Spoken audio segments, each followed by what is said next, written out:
A'udzubillahi minasyaitonirrajim. Bismillahirrahmanirrahim. Assalamualaikum warahmatullahi wabarakatuh. Kembali lagi bersama Mang Sukir di channel Sampul Hitam. Untuk cerita kali ini, Mang Sukir akan menceritakan sebuah kisah yang berjudul Hantu Maharani. Cerita ini ditulis oleh Novita Jungkook.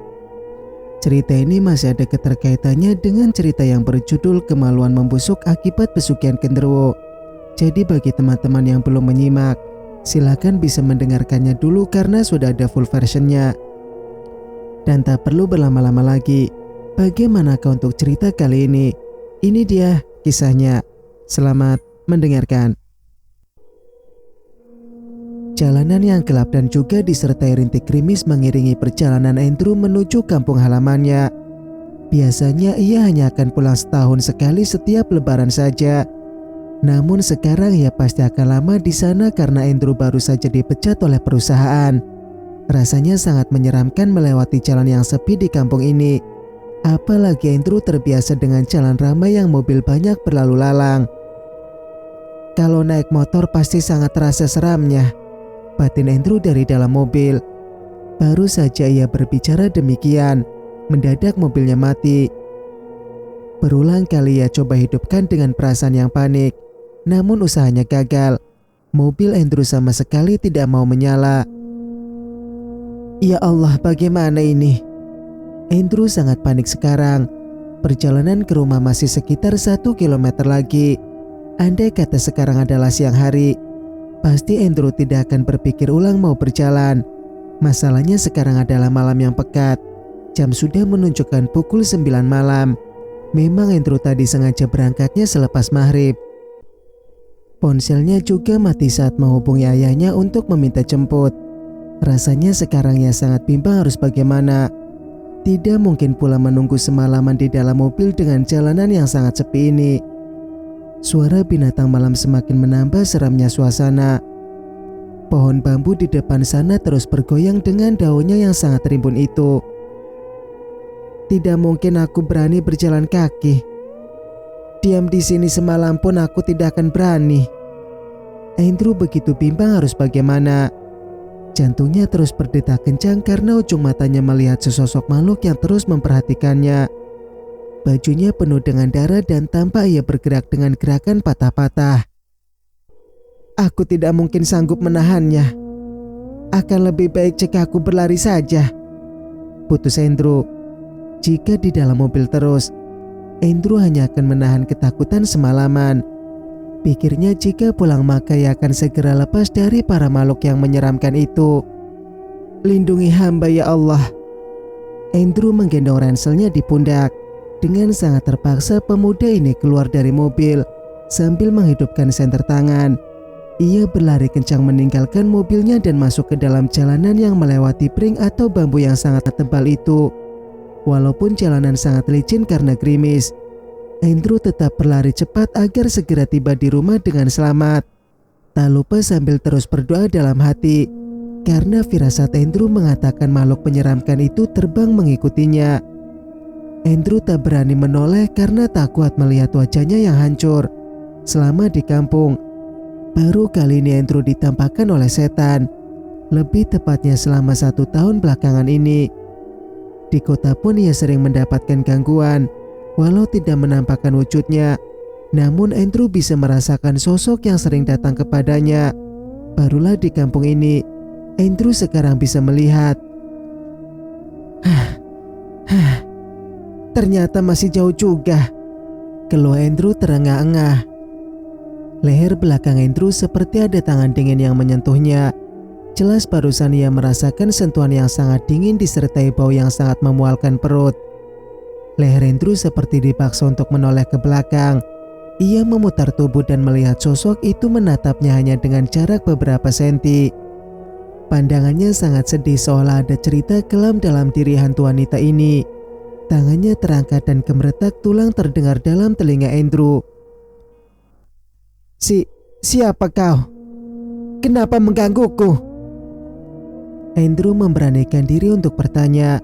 Bukannya menjawab pertanyaan Andrew, hantu tersebut malah memutar kepalanya hingga berbalik.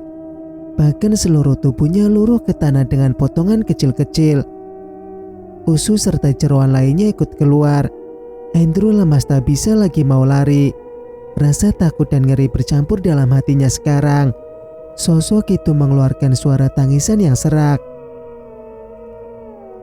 "Tolong aku, rasanya sakit sekali," rintinya dengan suara yang amat pedih. Usai merintih demikian, hantu itu hilang dengan sendirinya, meninggalkan Andrew yang terjatuh di tanah sambil menangis. Entah kenapa hatinya merasakan rasa pedih yang tak tertahan. "Aku kenapa ya Allah?" Batin Andrew kebingungan dengan reaksinya.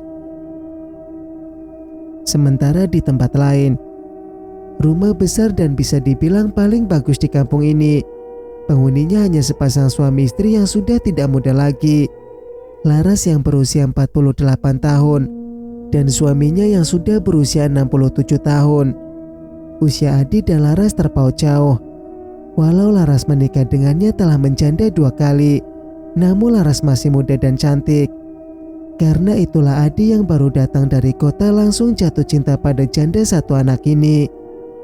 Maharani nama anak Laras hasil pernikahannya dengan seorang ustadz yang bernama Ali. Dari pernikahannya yang pertama, Laras tidak punya anak. Suami pertama Laras meninggal yang konon kata para tetangga karena pesugihan. Yang kedua meninggal karena serangan jantung saat Maharani berusia 4 tahun. Karena pertimbangan anak yang masih kecil, Laras mau menerima lamarannya Adi. Lagi pula Adi juga punya putra yang berusia 16 tahun. Mereka hidup dengan bahagia karena Adi juga menganggap Maharani seperti putri kandungnya sendiri. "Cari Andrew. Sudah jam 12 malam kau belum datang," titah Adi kepada pekerjanya. "Baik Ndoro," angguk Mang Ujang selaku orang kepercayaannya. Adi tahu bahwa putranya selepas maghrib tadi berangkat. Perjalanan dari kota hanya 2 jam lebih sedikit. Sekarang sudah tengah malam dan Andrew belum juga datang. "Jangan Mang Ujang saja yang disuruh. Takutnya dia kenapa-napa, Mas," ucap Laras yang juga cemas. "Iya dek, nanti Mas akan suruh yang lain juga," jawab Adi dengan suara lembut. "Sekarang Mas, aku takut. Aku tidak mau kehilangan anak lagi pokoknya," paksa Laras. Adi pun menyuruh anak buahnya yang lain agar mencari keberadaan anaknya yang baru datang dari kota. Laras duduk termenung. Sekarang tubuhnya sangat kurus semenjak kepergian Maharani yang seperti ditelan bumi. Putrinya hilang dan tidak bisa ditemukan. Meninggal atau hidupnya pun Laras tidak tahu. Berbagai macam usaha sudah ia lakukan, namun Maharani tetap saja tidak bisa ia temukan. Sedikit petunjuk pun tak bisa Laras temukan. Gadis cantik yang berusia 16 tahun itu hilang usai pulang dari masjid. Keberangkatannya terakhir Laras ingat anaknya memakai baju berwarna putih, sambil tersenyum melambaikan tangan kepadanya. Di tempat lain, tidak ingin bertemu hantu itu lagi. Andrew berlari pontang-panting tanpa melihat jalannya benar atau salah. Ia malah berlari memasuki hutan yang lebat. Seharusnya Andrew memilih jalan kanan, namun pemuda ini masuk ke jalur kiri.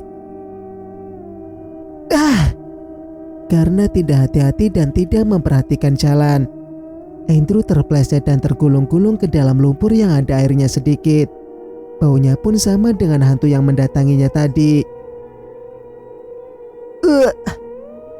Kali ini Andrew tak kuat lagi menahan bau yang sangat memualkan perut ini. Ia memuntahkan isi perutnya. Bentuknya pun sudah tidak bisa lagi ditanya. Ia segera berlari dan sampailah di sebuah pura yang sangat seram. Apalagi ini? Andrew sangat lelah dengan kejadian yang menimpanya. Tanpa sadar bahwa yang sudah memutus benang yang selama ini sangat dijaga. Sesajen di sana membusuk hanya dalam sekejap mata saja. Padahal barusan bisa Andre lihat bahwa buahnya masih segar semua. Di dalam pura pun ada sebuah kolam yang ditumbuhi rumput. Andrew segera menjauh karena firasat kembali tidak enak. Ia sungguh tidak tahu bahwa hidupnya akan segera berubah drastis. Tak lama Andrew meninggalkan tempat ini. Mang Ujang dan Mang Jajak datang dengan senter besar. Mereka berdua tampak kaget melihat keadaan pura yang sudah demikian. Aura gelap sangat terasa sekarang. Mereka yang paham dunia gaib pun segera pergi karena tidak nyaman. Cepat temukan Aden. Kita bisa bahaya jika terlalu lama di sini, ujar Jajak. Ini bekas sepatu Aden sepertinya. Ujang mengikuti bekas sepatu. Mereka agak sedikit berlari meninggalkan pura yang menjadi momok menakutkan selama 1 tahun ini. Sementara itu Andrew terus berlari sambil ketakutan. Suara tangisan hantu wanita itu terngiang-ngiang dalam kepalanya, seolah meninggalkan bekas yang mendalam. Bahkan Andrew juga menangis sedih. Walau sejujurnya ia juga bingung kenapa ia jadi begini. Ya Allah, aku semakin kemana ini? Andrew mengusap wajahnya yang basah oleh air mata dan juga gerimis. Hidup sendirian membuatku menangis. Hidup bersama malah membuatku mati. Suara nyanyian menggema dalam hutan membuat Andre kaget bukan kepalang. Lagi pula ia tidak pernah mendengar lagu yang seperti itu. Di batang pohon jati yang amat tinggi, hantu itu duduk sambil menggoyangkan kakinya. Tatapannya lurus kepada Andrew yang terpaku. Nyanyian itu terus diulang-ulang sambil diselingi isak tangis yang amat pedih. Seolah hantu itu punya kisah yang sangat kelam semasa hidupnya. Kaki Andrew tak sadar berjalan maju dan tidak tahu bahwa di bawah sana itu adalah jurang. Ia tetap menatap ke atas memperhatikan hantu yang menyanyi. Selarik angin dan disertai bau bangkai mendekati Andrew. Hantu ini tidak mau jika Andrew sampai masuk ke dalam jurang. Ia berdiri mengambang di hadapan pria kota ini. Tolong aku. Hanya kamu yang bisa menolongku, Mas.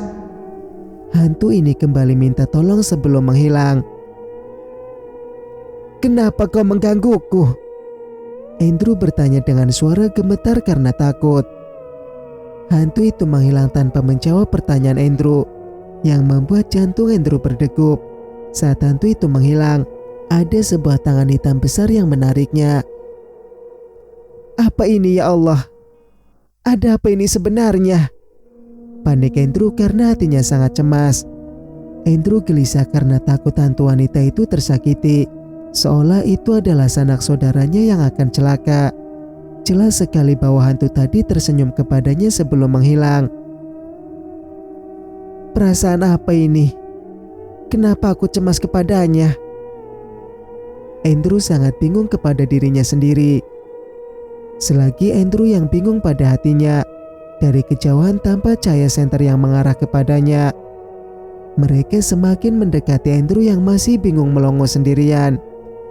Aden, kenapa berdiri di tepi jurang?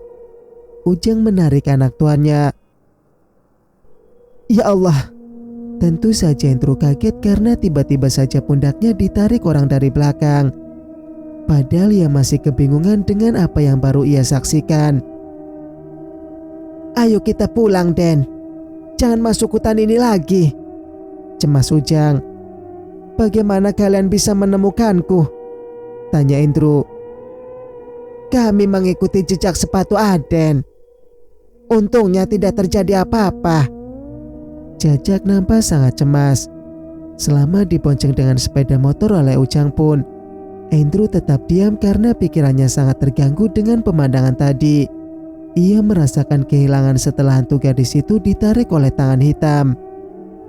Andrew menoleh ke belakang karena berharap pada gadis itu. Namun hanya kegelapan malam saja yang terlihat. Entahlah, rasanya Andrew sangat kecewa dan cemas. Singkat cerita, sampai rumah, Andrew langsung disambut oleh ayah dan ibunya. Mereka khawatir karena Andrew sangat lama sampainya, sampai pukul 1 malam sekarang. Ibu kok semakin kurus saja toh? Andrew mencium tangan ibu tirinya yang sudah ia anggap seperti ibu kandung. Ibu kangen adikmu. Entah bagaimana nasibnya tidak ada yang tahu, saut Laras. Sabar ya Bu, nanti aku akan berusaha mencarinya, janji Andrew. Kalaupun sudah meninggal, Ibu ingin melihat jasadnya, Andrew, lirih Laras dengan hati yang pedih. Andrew memeluk Laras agar ibunya ini tenang. Ia memang bertekad untuk mencari Maharani yang telah menghilang selama 1 tahun ini. Selama ini Andrew juga mencari sebenarnya, namun sambil diselingi bekerja. Kamu istirahat ya, besok ibu akan masak buat kamu, ujar Laras. Iya Bu, ibu juga tidur ya, ucap Andrew. Laras mengangguk sambil tersenyum dan masuk ke dalam kamarnya. Andrew juga masuk ke dalam kamar dan segera membersihkan diri. Namun pikirannya tetap mengarah pada hantu gadis itu. Tidak ya Allah, kumohon itu bukan Maharani. Andrew tak bisa menerima cetusan dari hatinya sendiri. Sementara itu Adi sedang berbicara pada kedua anak buahnya yang tadi menjemput Andrew di hutan. Mereka tampak cemas sehingga juragan Adi juga ikut cemas. Apa kalian bilang? Kenapa benang tangkal bisa putus? Kaget Adi. Sungguh kami tidak tahu Tuan. Hanya saja bekas sepatu dan Andrew ada di sana, jawab Jajak. Tidak mungkin Andrew bisa memutusnya. Bisa bahaya. Adi juga cemas sekarang. Sebisa mungkin saya sudah menyambungnya. Namun kita harus meminta yang baru dari Mbah Kuncoro Tuan, usul Ujang. Besok aku akan ke sana. Pura itu harus dijaga, ujar Adi. Mereka pun berencana untuk pergi ke rumah Dukun Kuncoro besok. Setelah itu Adi pun masuk ke dalam kamarnya dengan pikiran yang belum bisa tenang. Maharani tersenyum sambil melambaikan tangan kepada Andrew yang masih melongo menatap sekeliling. Ia berusaha mengejar adiknya yang berlari jauh meninggalkannya dengan gaya yang sangat riang serta Maharani yang sangat lincah. Namun tubuh Andrew tidak bisa bergerak mengejar Maharani yang telah hilang dari pandangan mata. Berganti sebuah tubuh yang telungkup tanpa busana dalam sebuah gudang jerami padi. Nafas Andrew tertahan karena tubuh mungil itu banyak bekas cambukan dan darah juga keluar dari luka-lukanya. Suara tawa pria yang bisa ia duga sekitar 10 orang memenuhi gudang, seolah menertawakan penderitaan gadis yang terlungkup kesakitan itu. Andrew menangis tanpa ia sadari. Air matanya jatuh bagaikan tak bisa lagi ditahan. Apalagi ketika ada seorang pria membawa gergaji yang sangat tajam. Dengan teganya, pria itu menggesek kaki gadis yang bugil tersebut. Suara rawangan sakit keluar dari mulut gadis itu. Ia berusaha melarikan diri lagi agar bisa bebas dari iblis berbentuk manusia ini. Andrew terjatuh saking tak kuatnya melihat kaki manusia yang hidup digergaji seperti itu. Astagfirullah. Andrew terbangun dari mimpi buruknya yang terasa sangat nyata itu. Ternyata itu semua hanyalah sebuah mimpi. Namun Andrew merasakan pipinya yang benar-benar basah oleh air mata. Mungkin karena aku tadi malam melewati peristiwa horor, jadi aku bermimpi buruk. Gumam Andrew mengatur nafasnya. Hari sudah siang karena ia memang sangat kelelahan. Jadi ia tertidur sampai matahari telah tinggi. Andrew ingin keluar dari kamar, namun merasa heran karena lantai kamarnya basah oleh air. Kok kayaknya ndak hujan deras malam tadi? Masa rumah ayah bocor? Heran Andrew. Tadi malam hanya gerimis saja. Kalaupun bocor, tidak mungkin air yang masuk akan sebanyak ini. Lagi pula baunya bukan seperti air hujan. Amis dan juga bercampur dengan bau melati. Mungkin pas aku pulang malam tadi. Andrew pun tak ambil pusing lagi.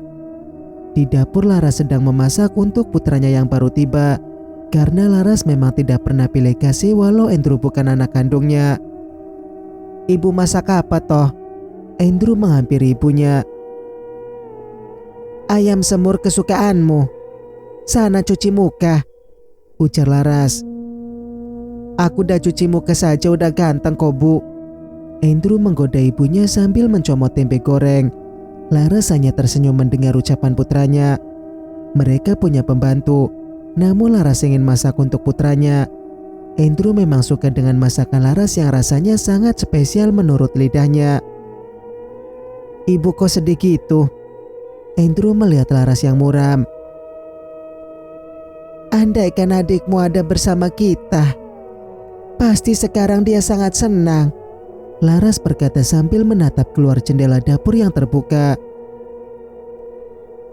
Apa Rani tidak berkata apa-apa, Bu, saat terakhir kali pergi? Andrew bertanya pelan. Tidak. Dia cuma berpamitan mau sholat dan lanjut mengaji. Kenang Laras. Andrew memikirkan hilangnya sang adik. Sungguh aneh karena polisi pun tidak bisa menemukan Maharani hidup ataupun mati. Mereka akhirnya menutup kasus ketika sudah 3 bulan Maharani tak kunjung ditemukan. Hingga kini setahun sudah Maharani menghilang, menyisakan kepedihan di hati Laras. Andai saja mata batin Laras masih terbuka, mungkin ia bisa melihat kejadian aneh seperti dulu. Namun Laras sudah tidak bisa melihat gaib karena mata batinnya telah ditutup oleh Ali, suaminya yang kedua. Laras bahkan tidak bisa merasakan kehadiran makhluk halus. Aku akan masuk ke kamarnya Rani. Siapa tahu ada petunjuk di sana. Pamit Andrew. Laras hendak bicara namun Andrew sudah pergi. Pemuda ini tiba di depan kamar Maharani yang pintunya berwarna pink. Andrew mencoba membuka pintu, namun tidak bisa karena terkunci. Siapa yang pegang kunci kamar Maharani? Andrew bertanya kepada pembantu yang bernama Marni. Doro besar, Den, jawab Marni. Oh, ayah toh yang pegang. Kenapa kamar adik dikunci? Heran Andrew. Segera pemuda ini bergegas mencari ayahnya yang sibuk melihat padi masuk ke dalam gudang. Sawah Adi sangat banyak sehingga ia menjadi orang paling kaya di kampung ini. Tumpukan padinya di gudang selalu banyak. Andrew, sini ayah akan tunjukkan pemandangan bagus. Ajak Adi bersemangat karena tidak mungkin menolak ajakan ayahnya. Terpaksa Andrew mengurungkan niatnya meminta kunci kamar Maharani. Nanti saja kan bisa, pikir Andrew. Bukan hanya padi yang juragan Adi miliki, ia juga punya kebun sawit yang jumlahnya beberapa hektar luasnya. Soal uang ia tak pernah kekurangan sama sekali. Kamu ndak usah berkecil hati hanya karena dipecat. Di sini saja sudah bisa membuat kita kaya, ucap Adi kepada putranya. Loh iya, mobilku belum diambil kan ya? Andrew teringat dengan mobilnya. Kamu suruh saja Mang Ujang, saut Adi. Ndak mau aku, jangan sampai ada yang pegang mobilku, sewot Andrew. Juragan Adi tertawa karena sudah hafal dengan sifat putranya. Dari dulu Andrew memang tak akan pernah rela jika barangnya dipegang oleh orang lain. Ya udah kamu minta antar, terus kamu bawalah mobil kesayanganmu, ujar juragan Adi. Nanti agak siang saja, aku mau minta kunci kamarnya Rani ya. Andrew mengutarakan niatnya. Kamar Rani? Buat apa nak? Juragan Adi menatap putranya tajam. Kasihan aku lihat ibu ya, dia tampak sangat kehilangan Maharani, lirih Andrew. Juragan Adi menarik nafas panjang dan duduk di atas gundukan tanah. Ia menunduk sambil menangis terisak-isak. Andrew sedikit bingung karena ayahnya mendadak menangis. Memang sangat kasihan ibumu. Selama 1 tahun ini dia terus menunggu pulangnya Maharani, ujar juragan Adi tanpa sangat sedih. Apa sama sekali tidak ada petunjuk ya? Apakah Rani hidup atau mati? Tanya Andrew pelan. Entah bagaimana nasib adikmu itu. Juragan Adi tergugus sedih. Ada pula rasa menyesal di hati Andrew karena sudah mengingatkan luka hatinya ayah. Tampak jelas jika kedua orang tuanya sangat terpukul dengan hilangnya Maharani. Berbagai macam kecamuk bergelut dalam pikiran Andrew, memikirkan hilangnya sang adik. Pantas saja ibunya terlihat sangat kurus karena terlalu memikirkan hilangnya sang putri. Aku akan mencoba menemukan Maharani. Kasihan ibu yang jadi begitu. Andrew begitu iba kepada ibunya. Walau saat itu Andrew sudah besar ketika Laras datang menjadi ibunya, namun pemuda ini menerima tanpa ada penolakan sedikit pun terhadap ibu tirinya. Apalagi Laras sangat baik memperlakukan dirinya. Bersambung, nantikan kelanjutan ceritanya di video berikutnya. Mang Sukir pamit. Wassalamualaikum warahmatullahi wabarakatuh.